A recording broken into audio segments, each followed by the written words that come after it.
Welcome to Unexpected Points. I am your host, Kevin Cole. We're back with a solo episode this week. I hope everyone enjoyed last week when I had Dave Giuliani, the Director of Research and Strategy for our Cleveland Browns. We had an interview there. For those who hadn't checked it out, go ahead and rewind back a week and see that. Got some pretty good response. I knew that Dave would be a great guest for a couple of different reasons. I mean, number one, extremely knowledgeable. He's been with the organization for quite a few years now. He had exposure also working for the Eagles and the 49ers before that. And also I knew he's someone who can articulate himself pretty well and talk well. And he also, gave us a pretty funny story about legendary wide receiver coach Al Saunders trolling the Browns running game crew and coaches who were trying to figure things out, trolling them about how they're trying to figure out how to get 3 yards on a down for there. So I appreciated all that. Thanks again to Dave for coming on here. This week, we actually have a lot to talk about, surprisingly, because, there's not much going on in the NFL right now, but there are a couple of topical things that happened that I wanted to touch on. Well, first, I wanted to update some of the analysis I did 2 weeks prior on quarterback rankings and the fact that I incorporated and published an article on that where I incorporated rushing into it. So not only grading for rushing, but then also for the efficiency metric, EPA per play, some of the controversial rankings based upon that. And I'm really going to focus on Josh Allen because obviously that's the place I'm getting the most pushback, in particular for the fact that he fell in at 11th. So he's right outside of the top 10, and that was getting published and pumped out there on social media by PFF, the top 10 rankings. And then boom, Allen wasn't on there. And so I'll give you how I would make some adjustments for that, and specifically look at him versus Justin Herbert too, because I think that was one that some people pushed back on, the fact that Herbert was up at 7th. So we'll talk about that. We'll do a little bit of analysis, and this is on the topical side. For those who didn't see last week, one of the bigger, at least hourly news items, I mean, things don't last much longer than that, it seems like nowadays, was the fact that Chicago Bears head coach Matt Nagy was on the Chris Collinsworth podcast, the PFF podcast for Chris Collinsworth. And he said that, at least initially, it was a little bit hedged though, and we'll talk about it, that Justin Fields is not going to play week 1. It's going to be Andy Dalton under all circumstances. So I crunched a bunch of numbers on rookie quarterbacks and when they play, when they don't play, why they might not play, what it says about who they are if they're not playing, a lot of those different details. So that we'll do that. I'm going to do a quick segment on breakout wide receiver, different analysis there, looking at second-year wide receivers, and I'll wrap that into talking about Underdog, which we have a promo code for that I'll let you guys know about. And then a couple of last things here. One, I have some numbers on situational aggression and how that's changing the NFL. This came up based upon a podcast that I was listening to with our own Deontay Lee, who works here at PFF now, doing great work on defensive stuff, and how they're forcing offenses to be a little bit more aggressive than maybe they've been in the past. So I have some numbers on that. And the last two things I'm going to talk about, one, a new segment called Back to School, where I'm going to talk about some statistical or stat knowledge that you can apply to football. And then I have a quick little thing at the end, try to be quick as possible on this one, on a stick to sports segment. So first, let's jump right into the QB rankings update. So for those who didn't see, there's an article that came out on PFF. Let me just go ahead and bring it up here because, like I mentioned, there's a little bit of pushback. And Josh Allen being the culprit here.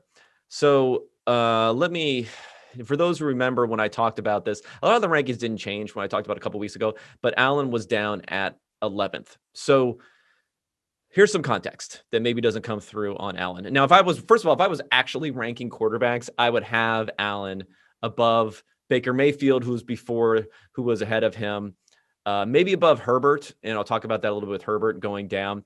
I'm not sure I'd have him above Prescott or Matt Ryan or some of these others that many people would have him above, but definitely those two, I think. But this was an analysis that wasn't my personal rankings. This was an analysis that's sticking to a strict methodology, which is explained in detail in the analysis, in the article. And then and I write some words around the fact of why things are a bit off. Now, for Allen, the biggest thing is, and I'm going to compare this directly to Herbert. The biggest thing is, what would you rather have in a quarterback? when you're looking at them? Would you rather have one, I would say, bad season where he, if we go back to 2018, his rookie season, he was 25th in EPA per play. And then in 2019, he was 21st in EPA per play. And those were years where he was adding value on the ground, right? And he still wasn't getting close really to the top half of the league in those 2 years. And then he had one elite year in 2020 where he was at 4th. Now, even 4th sounds a little bit low for him behind Ryan Tannehill and Rodgers and Patrick Mahomes. But the reason he's lower, and this is something, again, that comes through in the numbers, but may not be perfect for the analysis and definitely doesn't come through in people's heads, is the fact that, believe it or not, Josh Allen had negative rushing EPA. And when rushing, I'm putting that specifically to designed runs, not scrambles. So he had +8 EPA over his first 2 seasons on design runs. Again, he had some fumble issues in those years too. So that really mitigates the positive impact that you're getting on runs, because fumbles and turning over the ball is so costly, especially on running plays that don't have the type of high upside where we're talking about 40, 50-yard plays aren't going to happen very often unless you're Lamar Jackson. And then in 2020, Allen, who had 4 fumbles on design runs, 4, he had negative 8.7 EPA on design runs. So that really hurt his number, his projection. The fact that not only was he not getting credit for his rushing ability, he was getting as a negative in 2020. So I think that also lends into why he didn't get a bigger boost in 2020 versus some other guys. And people were comparing him specifically to Lamar Jackson. So here's another point of context that I'm going to put into our EPA numbers. So our EPA numbers, they have a fixed effects model where the year is a fixed effect in there, and it's going to adjust. In 2020, we saw an explosion of offense, at least initially, to start the season. So numbers were up across the board, penalties were down. And because of that, some of the EPA numbers are, even for the equivalent performance, are going to be discounted a bit more in our model as we try to adjust for the year-by-year changes. So Lamar Jackson, number one, according to our adjusted model, and this deals with those year-by-year changes, where there wasn't a lot of fantastic play in 2019. Jackson, his EPA per play was 0.34 versus Allen's EPA per play last year was only 0.2. So significantly higher for Jackson, 0.34 versus 0.2. And then if you think about that, that really gives you a good idea of why Allen maybe didn't have the big jump and why Lamar Jackson was so high in our rankings.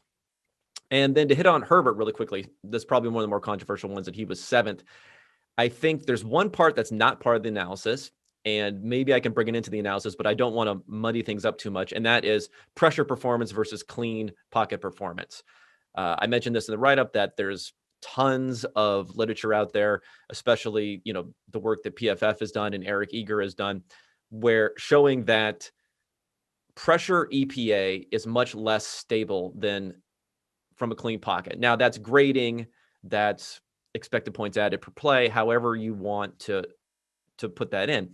And I would say the reason for that is, and I'll use for an analogy, Tolstoy here. I know we're getting a little bit highbrow here, but Tolstoy said that, I believe the quote is, I'm paraphrasing here, but all happy families are the same. All unhappy families are unhappy for different reasons. And I think it's the same when we're talking about clean pocket versus pressure. It's kind of like all clean pockets are the same or very similar as far as the situation for the quarterback. It's a quarterback going back to pass. There is no pressure, can deliver the ball somewhere. Now, of course, sometimes the quarterback is getting the ball away quicker than others. Sometimes it's a quick pass. Sometimes it's a long pass. Sometimes they have 4 seconds with no pressure. Sometimes they have 2 seconds with no pressure. I get that. But generally, the situation as the ball is leaving the quarterback's hand is the same. No pressure. Now, when a quarterback is under pressure, that can mean a lot of different things. That could mean they have one guy draped on their leg, another guy about to hit them. They can't step into the throw, and they're trying their best to get it off at the last second. Or that can mean they're just being flushed from the pocket and running and throwing the ball where they're relatively unperturbed, but we would consider that a pressure because they're being moved off of their spot. So because of that, the pressure performance is not going to be as consistent year over year because pressure differs greatly depending upon when that happens. And also, pressure is normally associated with blitzing, right? And blitzing leaves open more the back end of the defense, which means there's a bigger chance for guys getting open down the field and accumulating big plays on air yards. And there's also a bigger chance for a broken tackle leading to tons of yak and a long play there. So you have the chance to get these bigger chunk plays based upon just a little differences. And the last thing, of course, is, the fewer pressure plays than there are clean pocket plays. So it's just a lower sample. So wrapping this all into the analysis, Justin Herbert, he was first in the NFL in pressure EPA. And if you look at his clean pocket EPA per drop back, drops all the way down to 26th. So he was under pressure a ton last year. And that's one of the things they want to clean up. But because that clean pocket EPA is more stable, that's a little bit concerning for Herbert, because the best quarterbacks in the league are the ones who can do it under pressure, because that is the added element that you really need to differentiate. It's similar to, I would say, in the NBA and the playoffs, when you need a player just to, get you a bucket. I've heard some people use this same analogy, and I think that's true for a quarterback. When you need a quarterback to get you a first down, certain quarterbacks can do that no matter what the situation is. Others, if things don't fall into place, they're a little bit lost. So Herbert showing that skill is great, because if you look at the top quarterbacks in EPA per drop back, when we're looking on a pressure basis, I'll give you to you from last year. So pressure EPA, the top guys. Number 1, Justin Herbert. Number 2, Josh Allen. We talked about he was fantastic under pressure also. That was a big improvement for him. Patrick Mahomes, Aaron Rodgers, and those are the top guys. So those are kind of like the top quarterbacks, right? But the key is, like I mentioned, for clean EPA, while Herbert drops all the way down to 26, if you look at the top quarterbacks in clean EPA, you have Ryan Tannehill, number 1. I think that's multiple years of him being at the top from a clean pocket.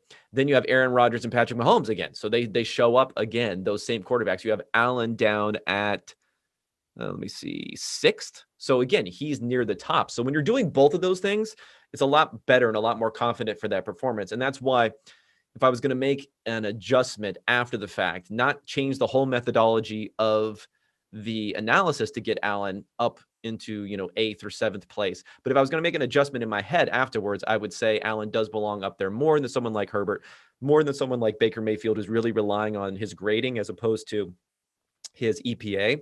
I would just be more confident in Allen in both of those categories.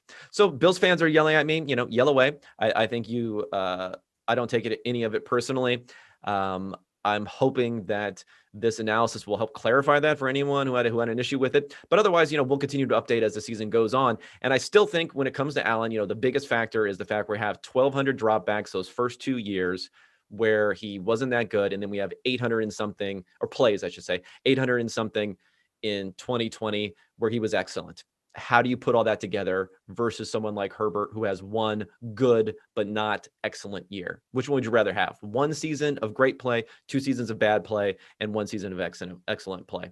Maybe Allen is at a new plateau. Maybe he's not. We will see going forward in this season.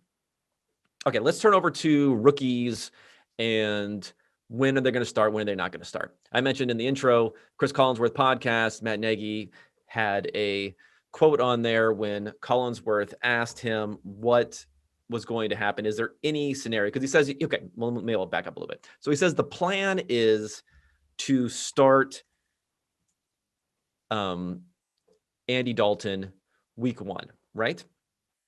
So I'll give you the exact quote here. So it says, is there a possible scenario where Justin Fields plays on opening night? That's the question from Collinsworth. Nagy's answer was no. So he does say no. I think that's what people ran with that as far as putting the information out there. He says, no, Andy is our starter. Again, I can't predict anything. So a little bit of hedging there. You know how it goes. There's so many things that can happen between today and week 1, but Andy is our starter and Justin's our number 2, and we're going to stick to this plan. We always hope that nothing happens to Andy in terms of injuries or anything like that. And that's why I can't say 100% because we don't know what's going to happen. Hopefully everything is good there. And he goes on, and he basically says, we're going to do what was in the plan. We're going to do what's best for Justin as the backup and what's best for the team. So I would say that he was pretty strong on saying we're going to stick to this plan outside of an extraordinary event like an injury. And that's probably a little bit too solid to have there. But he wasn't as closed off to the possibility of Justin Fields starting week 1 or starting early than some may think. So what I want to talk about is some numbers I was crunching and maybe some philosophy and expectations around rookie quarterbacks. I think that this year in particular, outside of the top 2 picks, now the top 2 picks when you have the Jaguars getting Trevor Lawrence and then you have the Jets with Zach Wilson, they don't have credible other potential starters on those teams. So it makes sense that they would be starting week 1. Very likely they'll be starting week 1. Now, for the other 3 teams, I mean, I would say this crop of veteran quarterbacks is not so bad comparison to previous years. And I have some of the data on that. We're talking about Andy Dalton. Okay. So Andy Dalton, again, if you look at my list of the analytical rankings, which excluded rookie quarterbacks, Dalton was at 24th. He was above Carson Wentz, above Tua, above Teddy Bridgewater, above Daniel Jones, above Sam Darnold, above Drew Lock, above a lot of these guys here. So he's not horrible, right? And he is in front of Justin Fields. So, and then if we go to San Francisco, and this is a shocking thing from the rankings, that Jimmy Garoppolo was 12th in the rankings. Now he's heavily dependent upon his EPA efficiency. And a lot of that is based on yards after the catch or stuff you could say is schemed open because he was 8th in EPA ranking projection, but 19th in grade projection. So we have accounted for the fact that he's in this easier scheme. But when healthy, this is a team, I believe under Jimmy Garoppolo, they're 24-8 when he's been healthy. This is a team that has been very strong, went to the Super Bowl, and maybe Garoppolo is a little bit undervalued for that point. And I know that Trey Lance is thought by some to be NFL ready. I think Shanahan said that he is an NFL ready quarterback. So anything's possible for him starting week 1. But as of now, it looks like Garoppolo is going to be retained. So it would not surprise me if he started week 1. And they have a really easy schedule. So I don't think this is going to be an Alex Smith 2017 situation, but it has some potential to be that. So Garoppolo's there. And then we have in New England, Cam Newton. So Cam is 20th in the rankings here. So slightly ahead of guys like Derek Carr, Jared Goff, and also ahead of Dalton, who we mentioned earlier. So these are not, the bottom barrel quarterbacks in the league. In fact, if you look at the last 6 quarterbacks in my rankings here, there's 5 different teams because I have Locke and Bridgewater, both from the Broncos on here. But if you look at the 6 bottom quarterbacks, they are from the Dolphins, the Broncos, the Giants, the Eagles, and the Panthers. These are all teams who had the chance to take either Justin Fields or Mac Jones. They all had that possibility. They all chose not to do it. So I think that's interesting that some of the teams with the worst projected quarterback play, at least according to my numbers, decided not to take a shot on those guys. And the names that I mentioned earlier, like Dalton, Cam Newton, and Jimmy Garoppolo, are actually not as bad, yet those teams decided to make a move. I think it all depends upon where the team is in its cycle as far as the players around them really wanting to take a shot, especially in the case of the 49ers. So that's the first thing, is that there is some possibility that there's some good quarterback play ahead of these guys. But when I look through the numbers, and I'm just looking at PFF data here from 2006 to 2020, and I'm looking at first round quarterbacks, how long did it take them to start? So 17 out of the 43 quarterbacks who were picked in the first round started week 1. So that's 40%. Now, if you adjust that number, maybe I should adjust this number. So if we adjust this number and say, let's just go to the top 15 quarterbacks selected, because maybe I'll say 16 because that's midway through the first round, because Mac Jones was the 15th pick, right? So if I bring those guys up, it looks like 15 out of 34. So again, still fewer than half of the quarterbacks that are selected there. And then if I do a little bit more of a narrow window, let's say 2010 or 2011 to 2020. So the last 10 years, quarterbacks are starting early and earlier. So I'll narrow that a little bit. Then we have 11 out of 26. So it doesn't really help that much as far as boosting up week one starters.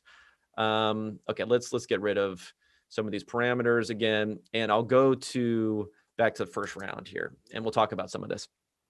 So who were the quarterbacks who did not started the latest? Because I think there's a question about what that tells us. Initially, there was, I would say, a philosophy around the NFL, maybe 10 to 5 years ago about, I think this drives a lot of the thinking in coaches now, is like, we don't want to ruin these guys by putting them in too early.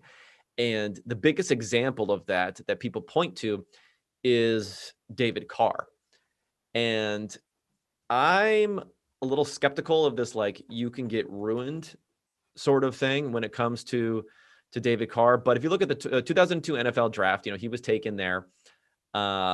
He was number 1 overall. So people were pretty high on Carr, and the fact that he went to an expansion team, he had some of the biggest sack rates that we've seen in the NFL in the last 25 years there. The thought was maybe he was ruined there.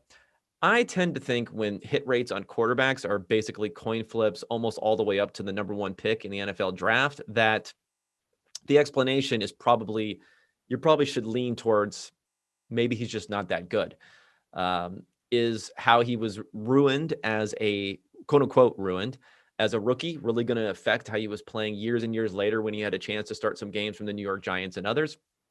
I mean, maybe, but I don't think I think it's more likely that there's something inherent about his play when he continued to take a lot of sacks later on in his career that has more to do with it than anything else.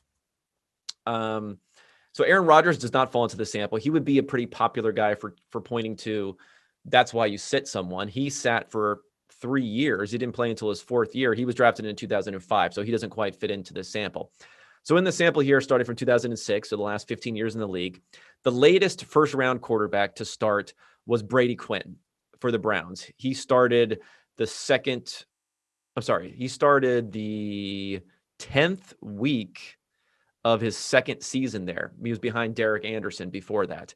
Not good. If that ends up happening to a rookie quarterback when you're sitting behind Derek Anderson, while I'm not going to go out of my way to say, hey, these rookies need to be starting immediately. And that's something that I've seen in some numbers people have pulled up. They said, hey, if you don't start immediately, then you're going to be bad. But again, there's a conflating factor in here, and that is good quarterbacks start early. Bad quarterbacks don't start as early, especially if they don't have good competition. So you can't say they're necessarily related to the two.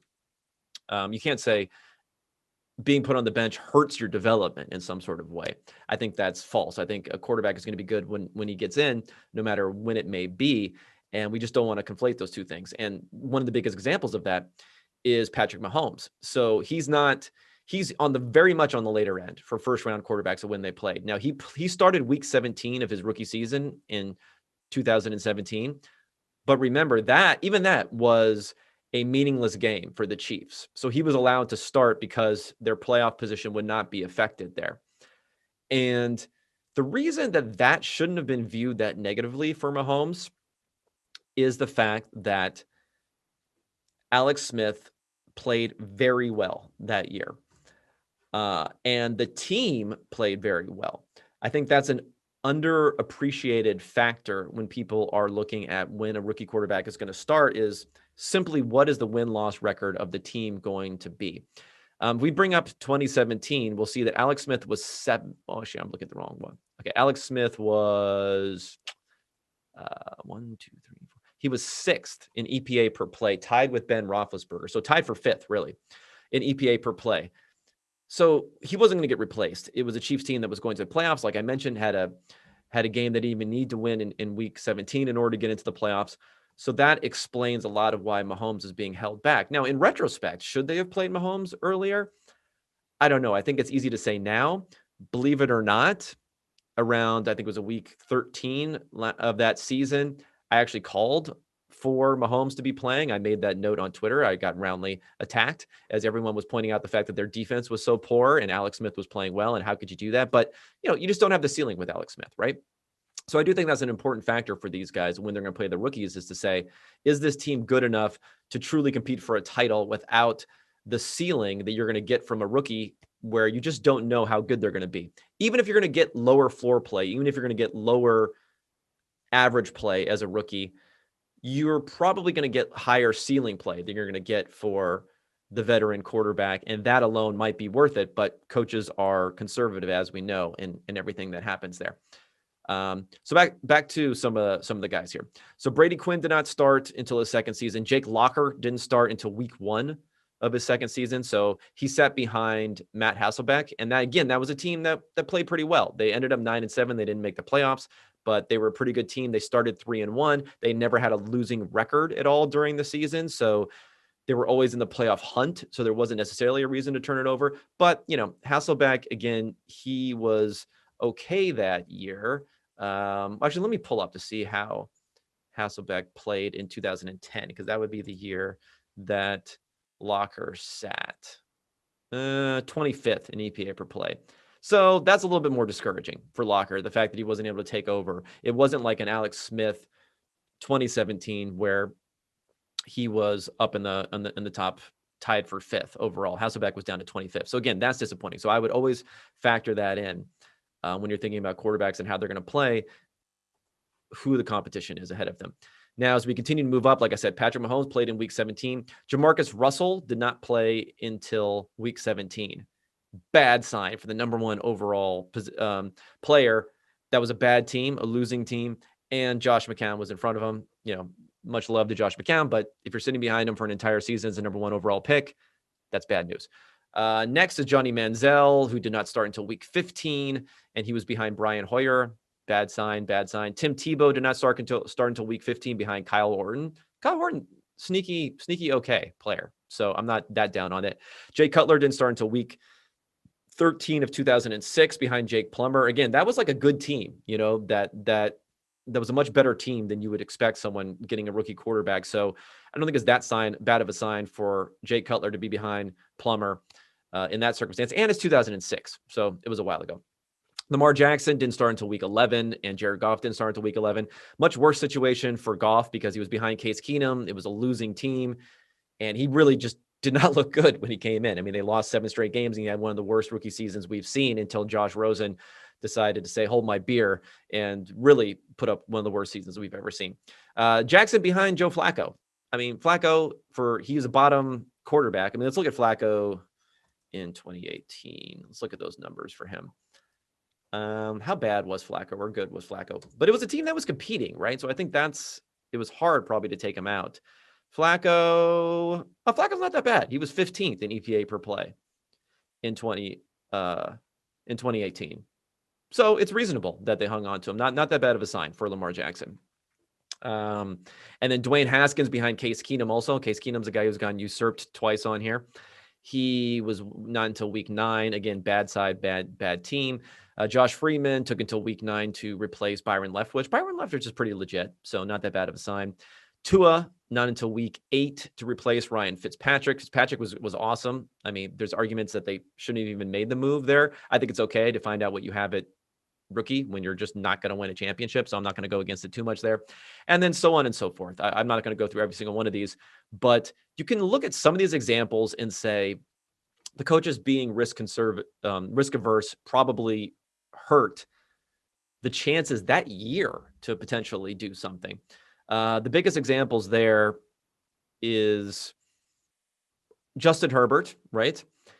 He started week 2, but he wouldn't have even started if it wasn't for the fact that Tyrod Taylor, again, someone who's been usurped twice on here, wasn't for the fact that he had that punctured lung off of the injection gone wrong. Herbert could have been someone who was getting reps earlier, who was being prepped and ready to play. He came in and played extremely well right from the get-go. Now, would they have been a playoff team and competing and all that if he had gotten those extra reps? Probably not. So it's not the end of the world, but it seems like a bad decision to say go with Tyrod Taylor there rather than Herbert. And then the other guy is also another Tyrod Taylor guy, and that's Baker Mayfield. Baker did not start until week 4 of 2018. Week 3, 2018 is when he came in for Tyrod Taylor. And again, this was something that was he was going to replace Taylor, I think, pretty soon anyway.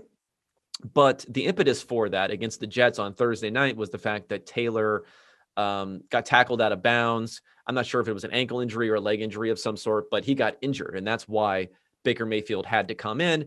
They continued the rest of the season to finish 500. Well, actually, I think it was 6-7-1 to finish the season. So they could have, maybe not made the playoffs, but they could have given more reps to Baker. He could have been getting those first team reps those first few weeks. They had some really close games when the defense was playing well to start the season that they could have won if they went to him earlier. Now, there have been disasters like when Paxton Lynch came in week 5 for the Broncos and then eventually was sat down there. Like I said, Tua didn't do that well. So there are some bad situations there. Brandon Weeden starting week 1 all the way back in 2012. That didn't go so hot. EJ Manuel, not so great also.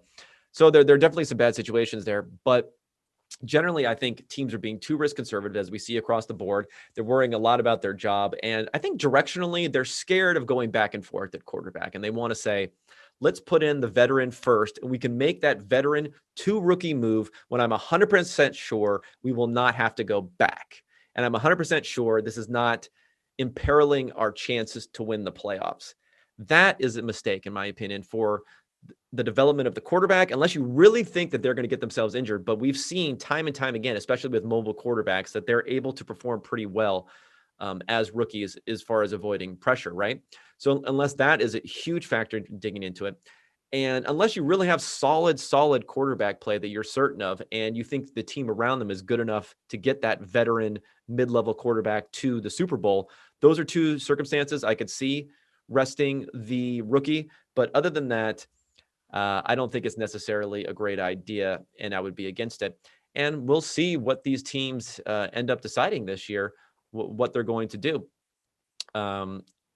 I think for Fields, I think it's okay if you don't start him initially, but if it goes beyond a couple of weeks, beyond a few weeks, that should be a problem and something that needs to be explored. All right, this is a new segment here where I'm going to talk about Underdog. And Underdog Fantasy is a new sponsor for this podcast. So let me just tell you here that right off the bat, Underdog Fantasy, $10 deposit. Use promo code PFF. Get a free PFF Edge annual subscription. That'll include all the articles I'm about to talk about that talk about these potential breakout wide receivers. Promo code PFF at Underdog Fantasy, which is my favorite place to play best ball right now. So I have a series of articles on PFF which talks about that looks into the second-year wide receivers, goes through their 10 most similar players from this 15-year period of PFF data.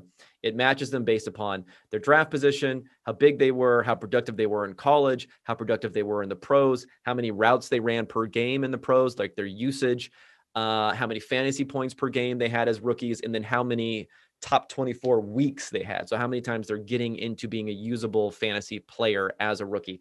Matches all those together, finds the most similar players, looks at what those players did in their second season, and then that gives us an idea of a range of outcomes for these rookies. So far, I've gone through all the way through the second round. So the guys that I probably don't need to cover here, Justin Jefferson, incredible player, incredible rookie year. If you look at his comps, Odell Beckham Jr. is his closest comp, then AJ Green, Amari Cooper, Justin Blackmon, who was playing pretty well as a second year before he got suspended and then booted out of the league. Calvin Ridley, Sammy Watkins, all these guys. Julio Jones, so good, great. So you probably don't need to talk about him too much. And the rest of these guys are not going to be as highly ranked as Jefferson, who's seen as, let me see, what is Jefferson's ADP right now? Jefferson's ADP, it looks like it is. It looks like he is going in the top 10 wide receivers right now. So he is way up there. Wide receiver 7 right now. So yeah, we don't need to worry about whether or not he's going to break out. That's kind of baked into the price. Jerry Jeudy. Now, Jerry Jeudy is someone I like, and especially as an underdog pick because he's on a team with Cortland Sutton, with KJ Hamler, who also played well last year, with Noah Fant at tight end. So it could be a little bit dicey as far as when he's going to get the ball. But again, if you look at his comps, he has some duds like Corey Coleman in there. But he also has Mike Wallace, who had a great second season, Greg Jennings, who came on for many years there. He has Will Fuller in there, Santonio Holmes, Anthony Gonzalez, who played with Peyton Manning, so that helps. Jerry Jeudy's not going to quite have Peyton Manning level play here when he's playing with Drew Lock and Teddy Bridgewater. Let me see who else we have in here. Torrey Smith, Devontae Parker. So he's got some decent names in there, some guys who finished in the top 20. And right now, Jerry Jeudy is going at wide receiver 35. So there's definitely a place to look for him there, I would say. So the next guy here, I think CeeDee Lamb looks strong, but my concern with Lamb is that I think he's just going a little bit too high. Because if you compare his comps, and he has some great comps, don't get me wrong. He has Beckham in there, although he didn't perform nearly as well as Beckham did as a rookie, right? It's not really close, but because Beckham averaged about 25 PPR points per game as a rookie, and Lamb was around 13. So it's not really close, but he is in there. But the other guys leave you a little bit concerned, and I think the low rookie average depth of target, the low ADOT, and that's one of the inputs into this model. He's only 10.3 yards. So then you end up picking up comps like Jordan Matthews. And that, I think, hurts a little bit of his projection, despite the fact that Matthews was actually decent as his second year. He hit top 20. And other comps that he has, Sterling Shepard is not that great necessarily. Hakeem Nicks, who actually ended up being a top 8 guy, but he really started to stretch the field in his second season. And I'm not sure that Lamb as a slot guy is going to do that as much. T.Y. Hilton, again, somebody who was way down the field, despite the fact that he only had 12.3 a yard ADOT as a rookie, not really a comparable player. The thing that worries me about Lamb is he's wide receiver 14 in our rankings, and his ADP is wide receiver 12. Whoa, that's steep. Because he's not nearly as impressive as someone like Justin Jefferson. Well, and Justin Jefferson is going at wide receiver 7 versus 12, but in a somewhat crowded receiving field, at least for the wide receivers there with Amari Cooper and Michael Gallup, we'll see what happens. I mean, I think the thing about Lamb and what people are focused on is the fact that while he averaged 13 PPR points per game over the season, he was up above 17 per game when Dak was there to start the season. And yeah, that's a possibility that he's going to get, a lot better numbers for an entire season with Dak being there the entire season. But they were also passing at an unsustainable level because they were trailing in all those different games there. So I don't think they're going to be passing quite as much this season. So I would say caution for CeeDee Lamb. Jalen Reagor, he actually has some okay comps like Alshon Jeffrey in here. But others, he has Chris Godwin, who actually didn't really break out until his third season. But some of these other guys are not quite as hot. I mean, the best performers were Jeffrey. Michael Floyd performed okay, and Corey Davis was okay in his second year. So not great, but Rager's not going into wide receiver 61. So I think I like him at that price right now, especially when everyone's assuming a low volume for that offense. Brandon Ayuk, he looks a lot better than I thought that he was going to look in this analysis. And I guess I should have been thinking he was going to be better because he is being drafted fairly high. He's going as wide receiver 27, which is the same as our rankings. But my projections that we do for PFF, the projections that I do the shares for, are a little bit less optimistic at wide receiver 44. I've given 20% of the team's targets, but it's just hard when you're going to have a rookie playing quite a bit there at quarterback.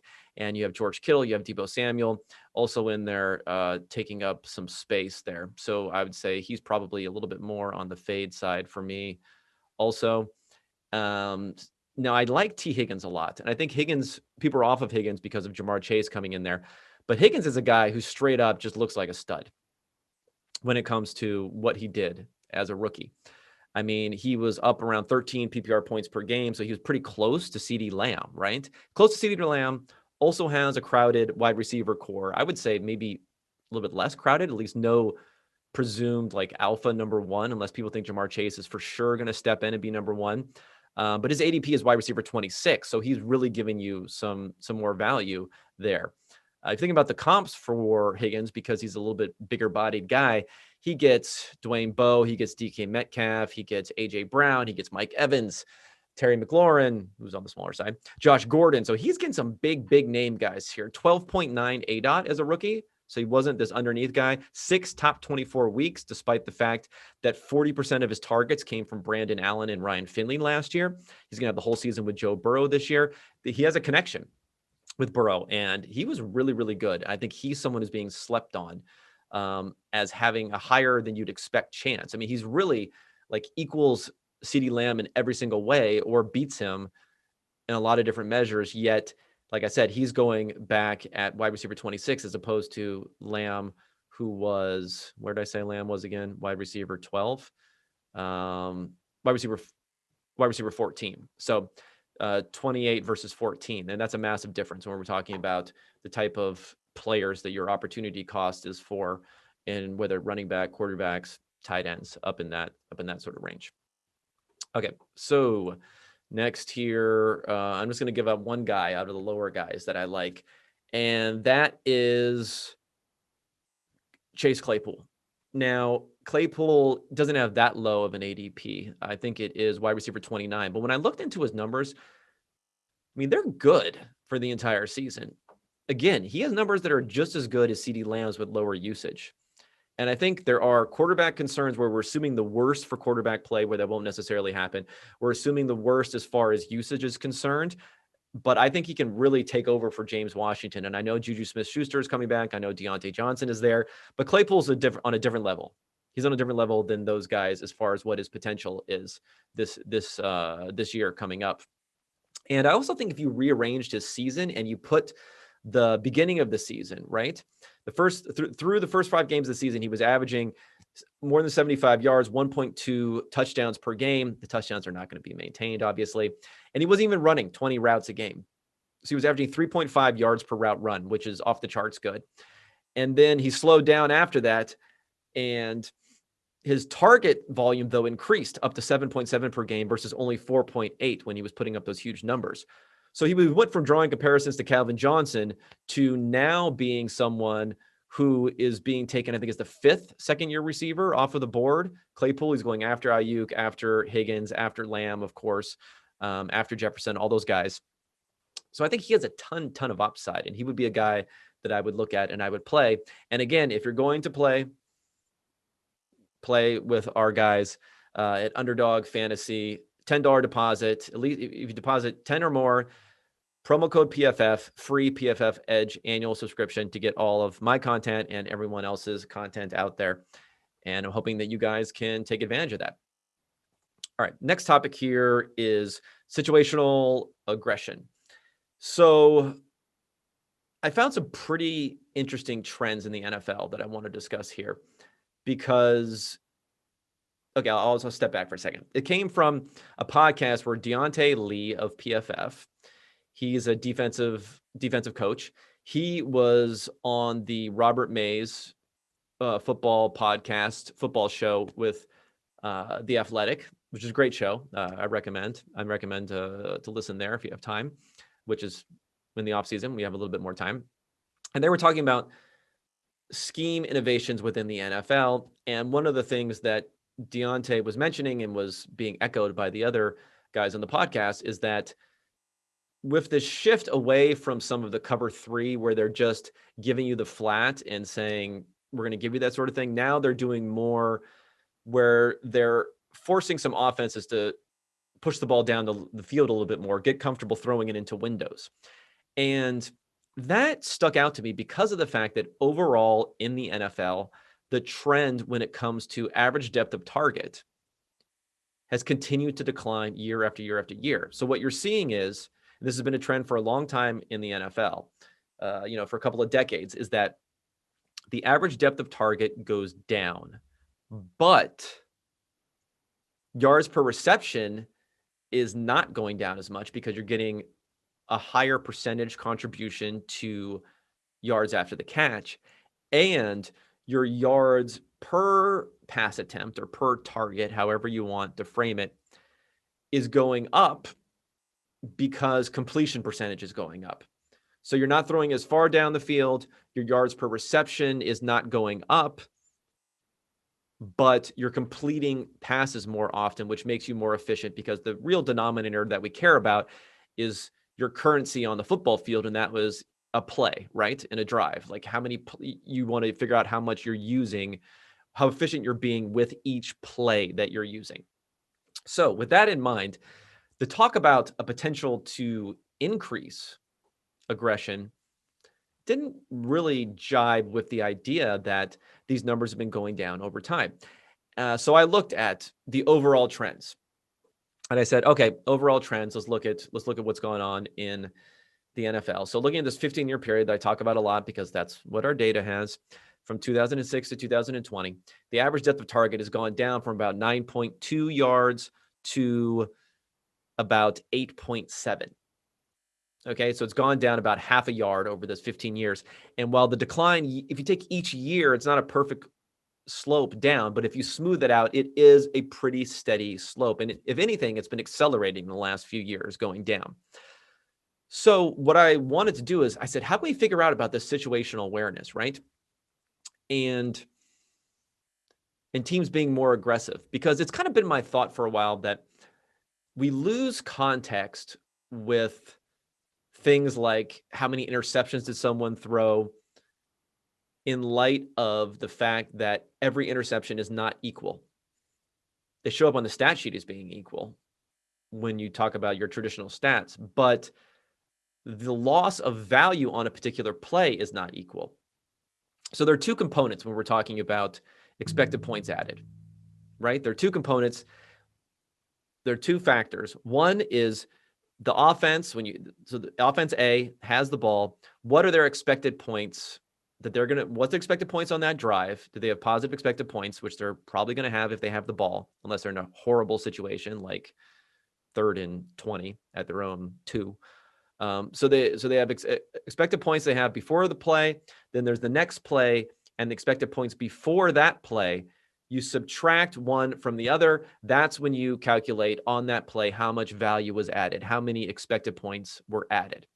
So for interceptions, the same exact interception, let's forget down in distance, right? So the same exact ball picked off on the same exact yard line, tackled, and down, switch of possession on the same exact yard line. That play is not the same value for every time that it happens. Now, the second part of the equation we talked about is the same. The expected points now after the play is over is the same.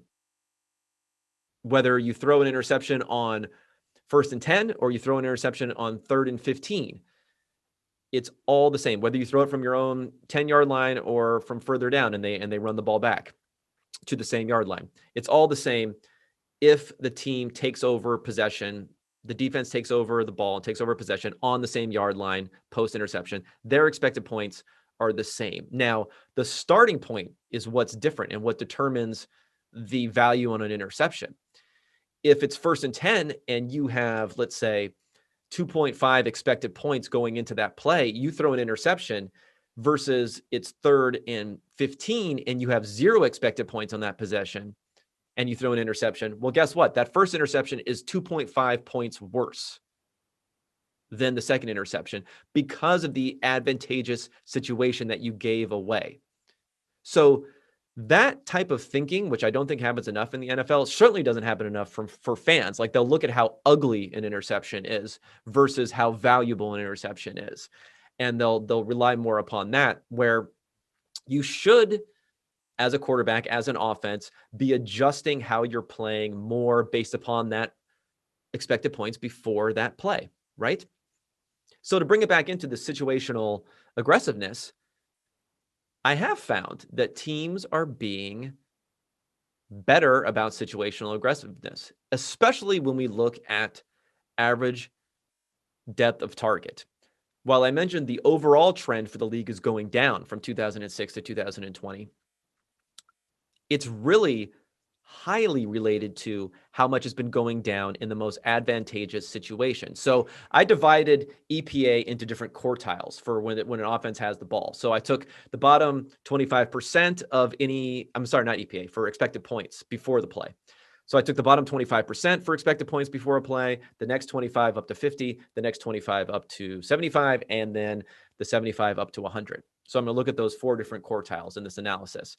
So to give you an idea of what these represent, in the bottom quartile, if you're at a bottom quartile expected point situation, about 60% of those plays are coming on third down.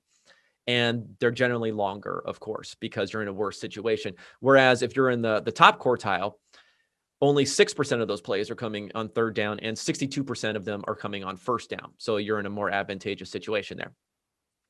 So when I looked at those top quartile plays, that's what's really driving the decline in average depth of target over time, because teams are just being much, much, much more conservative. Back in 2006, teams were the most aggressive throwing the ball down the field. The ADOT was nearly 10, which was much higher than the average, which was around, like I said, 9.2, something like that.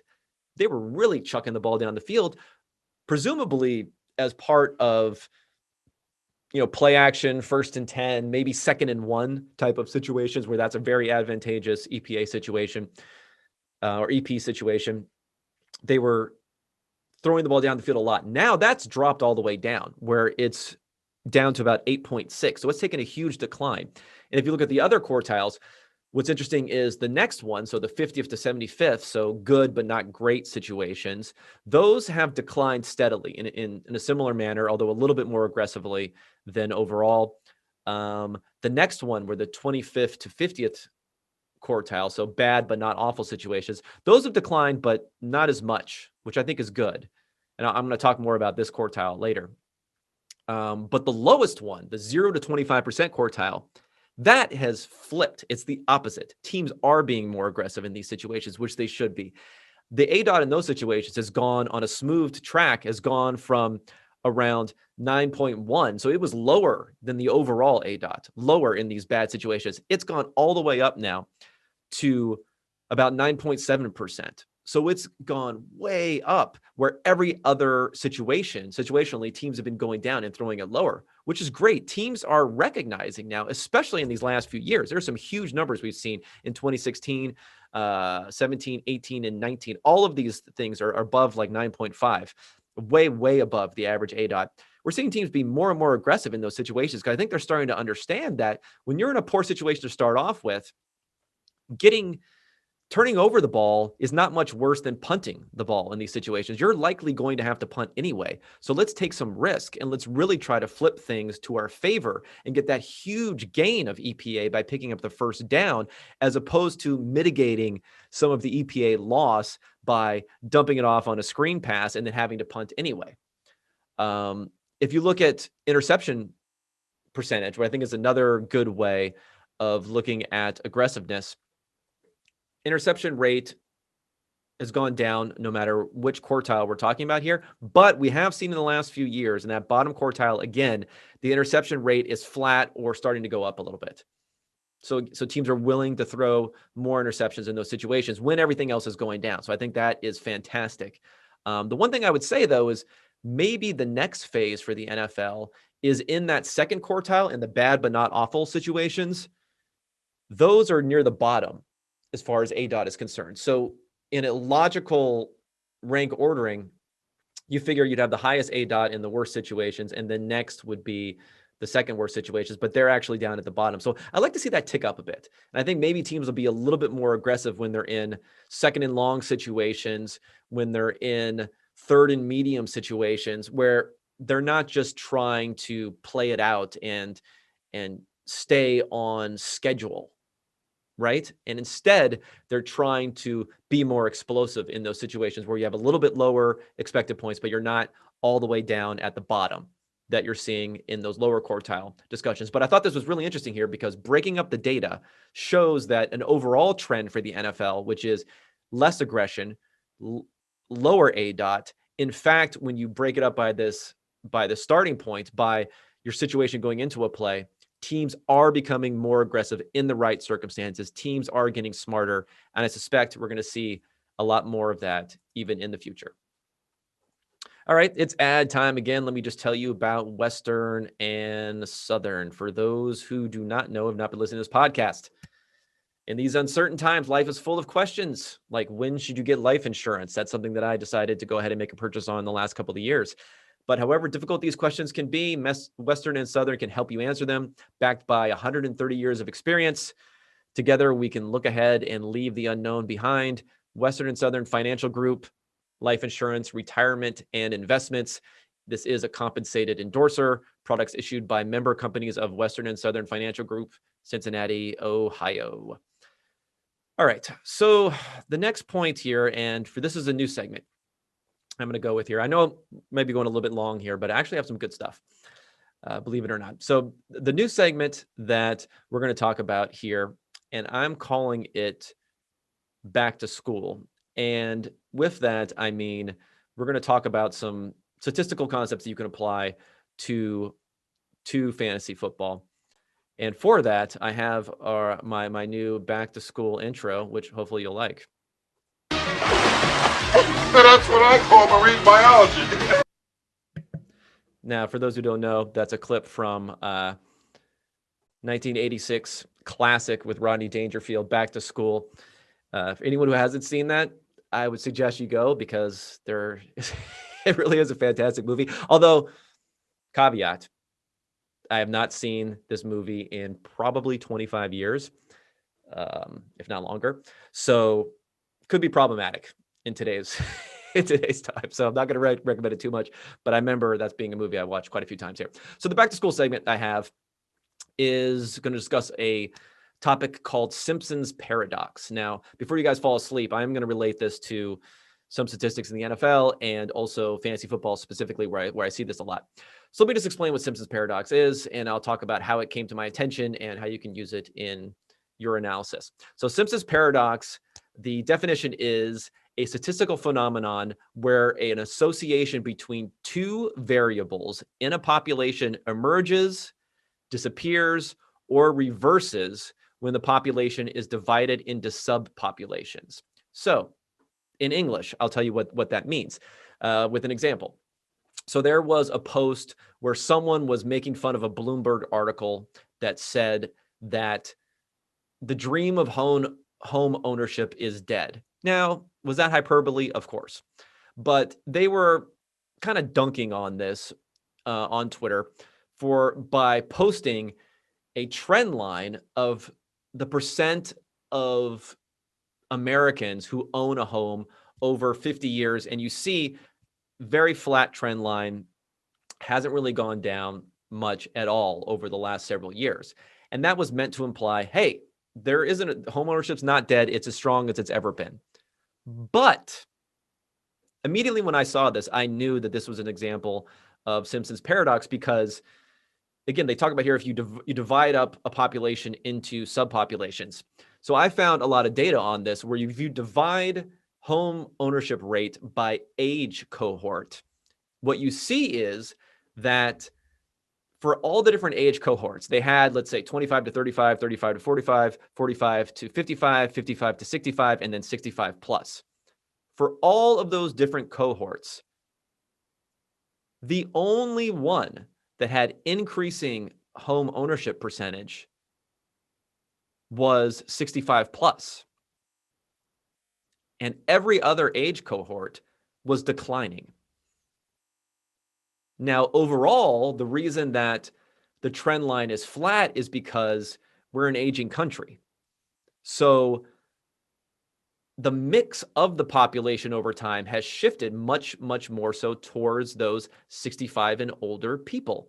And they have higher home ownership than ever because they're coming from more and more of a middle-class background. When they came through America, when home ownership really was not only not dead, but was was a dream for a lot of these people that they were able to realize with lower payments, and then now into retirement with a strong foundation, at least for now, on Social Security, with pensions that a lot of people are not going to have in the future. Also, for their jobs, they have high home ownership. But every other cohort, including the 55 to 65-year-olds, but especially the younger people, that number is going down.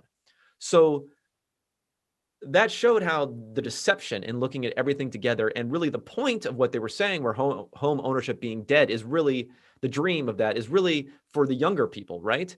And the data actually proves that out if you divide up the population. Now, how this applies to football, I think, is there are lots of stats that when you disaggregate them, you can get a better idea of what's going on. And one of my pet peeves, a stat that, believe it or not, is even included now on a site like Football Reference, is yards per touch. Specifically, we're talking about running backs here because those are the ones you're going to care about, right? You're not going to care about yards per touch for wide receivers because they're not rushing the ball. So it's combining receiving and rushing into one statistic, and it's supposed to give us some idea of how efficient a player is, how explosive a player is, comparisons between players. But in reality, it is extremely deceptive combining these two variables together. Let me give you an example of why. Okay, let's look at, I picked two examples of different types of players. Let's look at James White and let's look at David Johnson from 2020. So James White in yards per touch averaged 5.9 yards per touch last year. David Johnson averaged 5.6. So by this measure, you would say James White is being more productive with his touches than David Johnson is or was last season. But when you dig into the subpopulations, the subcomponents here, and you strip out rushing and receiving, you look at those separately. For yards per carry, James White was 3.5 yards per carry. David Johnson was 4.7. For yards per reception, James White was 7.7. David Johnson was 9.5. So David Johnson, more yards per carry than James White, significantly. More yards per reception than James White, significantly, yet a lower yards per touch. And why is that? Well, it's the mix of their touches. James White had 35 rushes and 49 catches last year, so about 42% of his touches were rushes. David Johnson had 147 rush attempts and 43 catches, so 77% of his touches were rushes. And that explains the difference. You have David Johnson, who's more efficient in everything that he does, but yet he shows up as being less efficient in yards per touch because of how this thing gets conflated. So I think this is also important. And it goes back to also what I was talking about for quarterbacks and pressure numbers that we saw earlier this year. You know, there can be different mixes with what those numbers have. There can be different mixes with how different teams are playing based upon their scheme, their situations that players are being used. But this in particular is a great example of the deception that comes from yards per touch, where you're not accounting for how the mix of touches plays. And just for one more thing on this, I'll just say generally, I'm also not a fan of yards per touch, because at least make it targets instead of touches when we're talking about receptions, because you're using a play, a down, like I said, the currency of an offense for one rushing attempt. For one catch, you might be using 1.2 downs, 1.3 downs, because you're not catching every pass, right? So there are targets that are not being caught, even by running backs who have 85% catch rate. So it's really not comparable to show that. At least use yards per target as the component that we're looking at for running backs, as opposed to conflating receptions with rushing attempts, where one is using more than one down. The receptions require more than one down usage and are using more value, more of your offensive currency. All right, so last thing we're talking about today, and this is back, I will say, by popular demand, but I don't know if there's popular demand, but we are going to do a quick stick to sports segment. And let me make sure I can fire up the volume on here.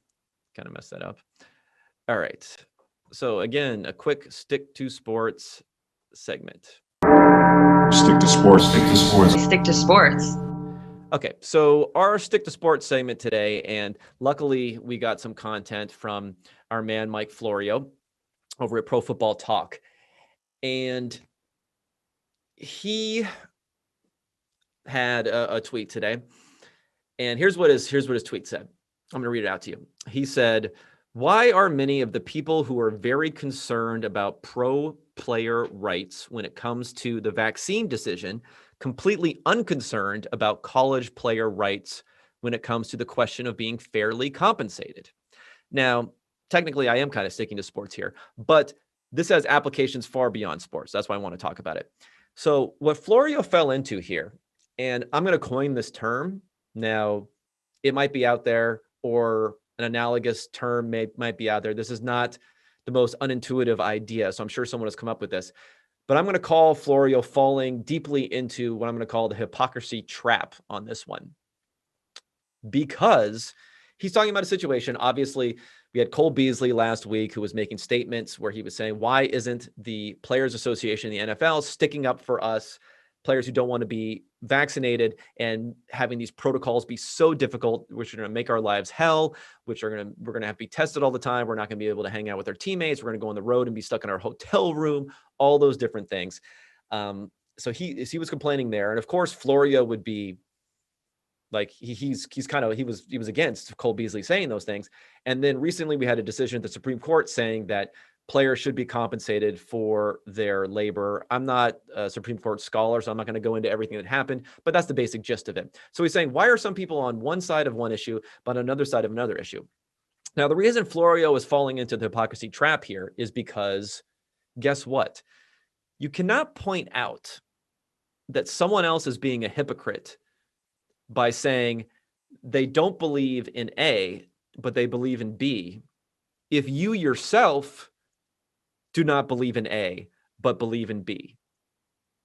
I'm not sure if that makes sense, but the point is, if you're on the opposite side of both issues of someone else, then you yourself, by your definition, if you're saying these issues are the same principle is at play here. Now, I would say the same principle is not at play. So that's the big mistake. But if you're trying to gotcha someone on hypocrisy saying, hey, how come the principle on principle A you don't have on principle B, but you flip your opinions on those two different issues, you're not following the same principle. If you believe that pro player rights when it comes to COVID testing and not being vaccinated is the same principle as college players' rights of getting paid, and you believe college players should get paid, and you don't believe that pro players should have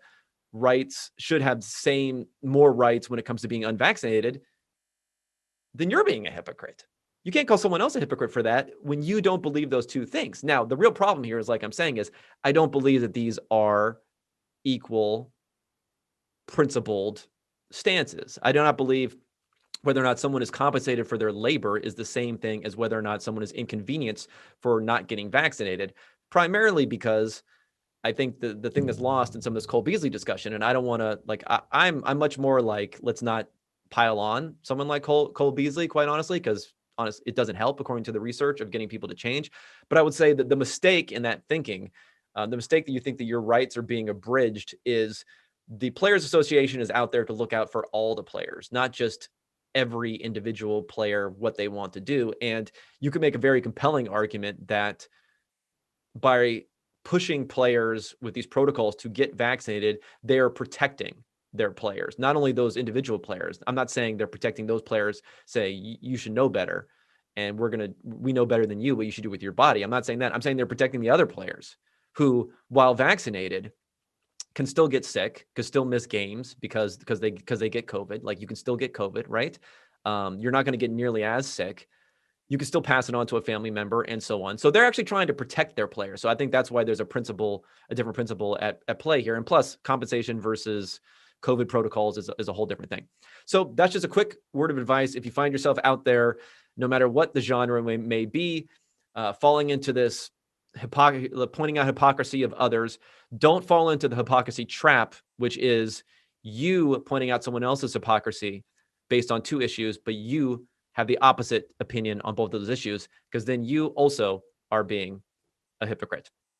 All right. Thanks everybody for tuning in. Go ahead, rate, review the pod on iTunes. I've seen some reviews come in there, so I appreciate it. I really thank everyone for listening in. I see the numbers are starting to go up recently, so hopefully you enjoy these solo data and information heavy pods, but I will also try to get more interviews in the future. Thanks so much. Have a great week, and I'll be talking at you next week. Thanks.